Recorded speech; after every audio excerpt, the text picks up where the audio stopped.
Hello friends, I am CA Rohit Gyanchandani and I welcome you all to our YouTube channel Fincademy. Friends, today I am going to review a new fund offer from Nippon Asset Management Mutual Fund.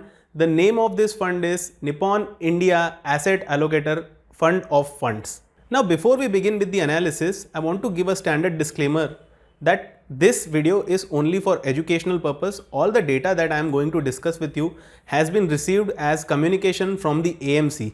Please take help of your financial advisor before making any investing decision. So let's begin. Nippon India Asset Allocation Fund of Fund is an open-ended scheme.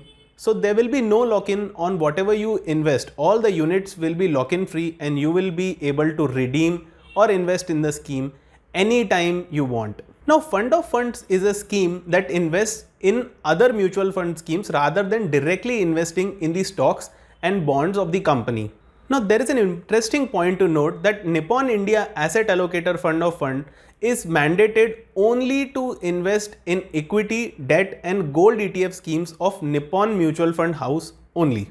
The objective of this scheme is to achieve long-term capital appreciation by dynamically managing the exposure to all the underlying schemes that this particular fund is going to invest in. Now, before we get into the asset allocation pattern of this particular scheme, I want to tell you that Nippon India Mutual Fund has a lot of schemes already in open-ended equity category as well as open-ended debt category. So there won't be any shortage of options where this fund can invest. Now here is an asset allocation pattern that I have got from scheme information document of this particular fund. Now as you can see, the scheme says that the equity exposure can range from 0% to 100%, 0% being the minimum and 100% being the maximum. Similarly is the case with debt exposure, it can be 0% as well as 100%. Now with respect to gold, the maximum asset allocation is defined at 25%. And with respect to the money market instruments, that is cash calls or T-reps, the maximum exposure is defined up to 5%. Now let me break this down for you. This scheme is going to invest more or less in a mixture of debt and equity. There would be gold exposure, but it would be capped to 25%. So the dynamic management of this particular fund will depend upon the calls taken on equity and debt side only, since only those are the categories where fund can be overexposed up to 100% also. Now looking at the asset allocation pattern, it is quite evident that the performance of fund will be based on the analysis or the view or calls taken by the fund managers. So it is really important that fund manager takes a correct call or a proper call by analyzing his view on the market. Speaking of the fund managers, this particular scheme is being managed by Prashant Pimpre, who has 19 years of fund management experience, and the co-fund manager is Mr. Ashutosh Bharkav, who has 15 years of fund management experience. Now, I have identified certain risks that are also identified by the AMC itself in their scheme information documents. Let's start the discussion on that. Number one, now this being a fund of fund, it will invest in other mutual fund schemes only. So not only there will be an expense of this particular fund, but also it has to bear the expense of the underlying fund that it is investing in. So if it is investing in fund A that has a 2% expense ratio and this particular fund also has 2% expense ratio, so it has to bear both of them. So this particularly is a tough point wherein investor could, the returns of investors could be compromised due to higher expenses.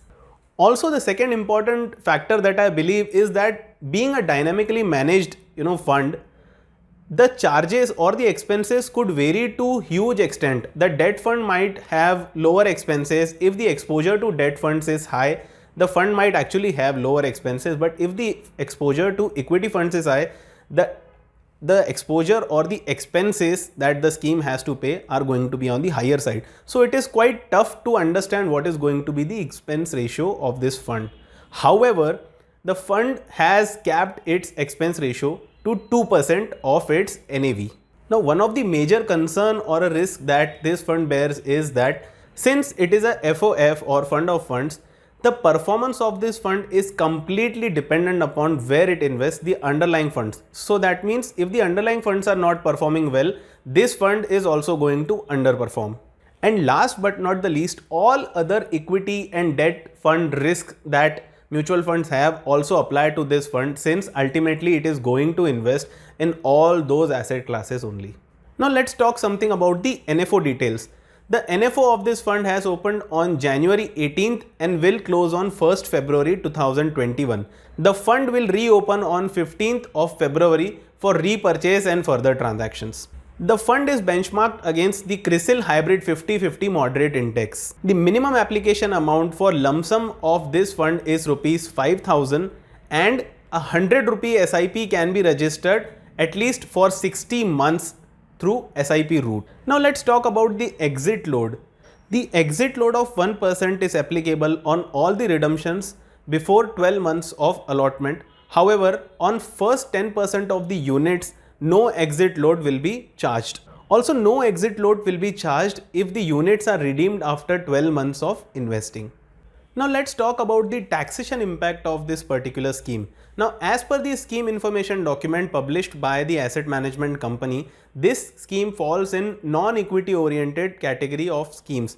So then, if you are investing in this scheme, or if you redeem out of this scheme within 36 months or in 36 months, then this particular profit that you earn from this scheme will be considered as short-term capital gains and it will be taxed as per your slab rate. However, if you stay invested for more than 36 months, then this profit will be considered as long-term capital gains and it will be taxed at 20%. However, you will also get indexation benefit for this.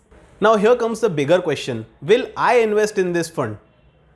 As per my conclusion, I would just wait and watch this fund until they publish their first portfolio or first asset allocation in their fact sheet after the fund opens.